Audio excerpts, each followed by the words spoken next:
Comenzando a analizar algunos de los elementos de la tabla, vamos a empezar por el hidrógeno, que es el que tiene un solo protón en su núcleo, y entonces tiene número atómico 1. Hidrógeno, su nombre significa formador de agua. Hidro, agua, geno, formador.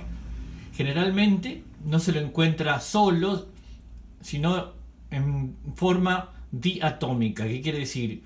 Une dos átomos de hidrógeno, por eso se lo representa con la letra H y un número 2. Este gas es un gas inflamable, es incoloro, es decir, no tiene color, es inodoro, quiere decir que no tiene olor, no es metálico e es insoluble en agua. Nosotros, como en la tabla, lo vemos ubicado en la primera columna, en el grupo 1A, y está ubicado acá porque posee un solo electrón, pero en realidad no es un elemento metálico ni tampoco tiene las características del resto de los elementos que están en la columna, que son los metales alcalinos. El hidrógeno en la Tierra es muy abundante, está formando casi el 75% de la materia del universo, pero generalmente se lo encuentra combinado con otros elementos. Por ejemplo, con el oxígeno forma agua. Ustedes saben que el agua es el elemento mayor en toda la superficie terrestre. También se lo encuentra unido al carbono, formando compuestos orgánicos como son el petróleo y todos sus derivados. Al ser un gas que es más liviano que el aire, se lo usó durante mucho tiempo en el siglo XIX para globos aerostáticos y para los dirigibles. El problema que tenía este gas, que es altamente inflamable, entonces se produjeron muchos accidentes en los cuales el hidrógeno explotaba o se prendía fuego. Hoy día todos estos elementos se llenan con helio, que es un gas inerte, el cual no reacciona, o también los globos aerostáticos con aire caliente.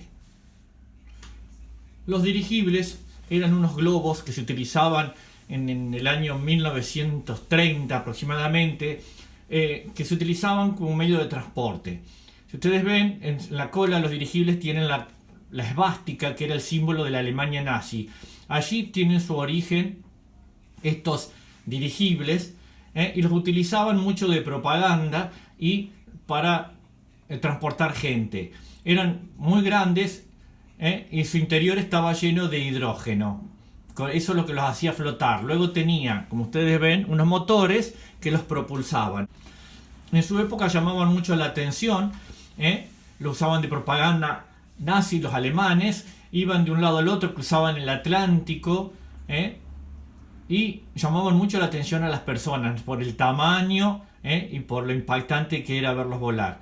Tuvieron un problema aterrizando en Estados Unidos. Para aterrizar tenían que sujetarse a una torre, que los sujetaba como si fuera un globo, y luego la gente descendía.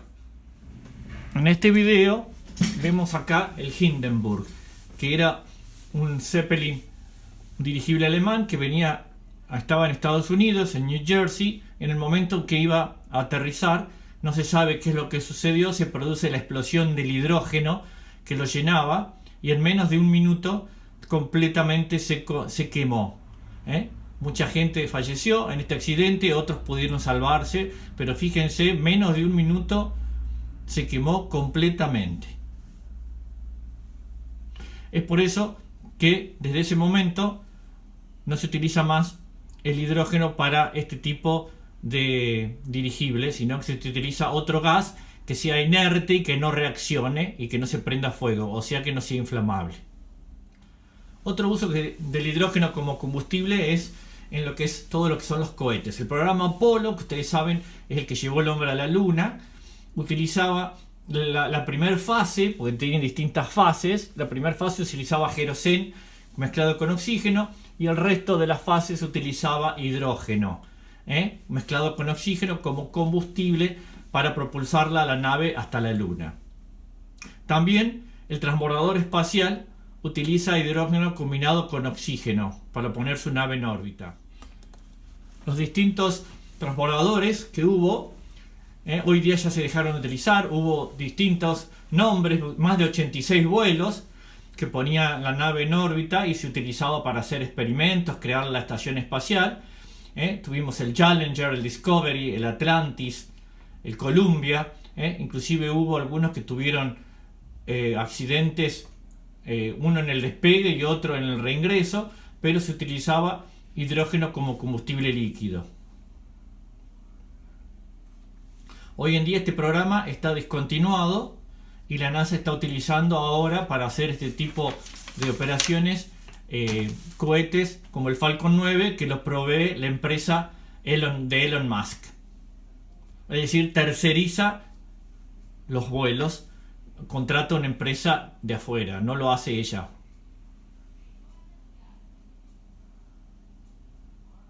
El hidrógeno también es utilizado como combustible para automóviles, ¿sí?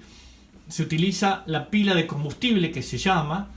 ¿Y por qué? Porque el hidrógeno libera mucha energía, más que otros combustibles, y tiene la ventaja de que no libera dióxido de carbono, solamente libera vapor de agua, por lo cual el impacto ambiental es nulo. Para eso el auto debe recargar hidrógeno como si fuera una estación. Ese hidrógeno lo utiliza el auto, lo mezcla con oxígeno, lo combustiona y produce energía eléctrica. Esta energía eléctrica hará funcionar el motor que moverá el auto. Y como desecho solamente va a tener agua, porque cuando mezclamos hidrógeno y oxígeno se forma agua. Acá vemos cómo funciona. Tenemos el tanque de hidrógeno. En la pila de combustible se mezcla con oxígeno y produce energía que se acumula en la batería y que hará mover el motor eléctrico.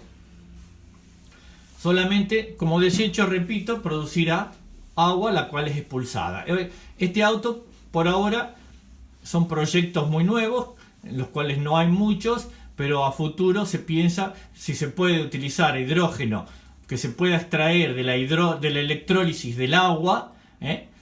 Va a ser una fuente de energía muy utilizable en el futuro y muy amigable con el ambiente, porque no libera dióxido de carbono, que es lo que produce el efecto invernadero.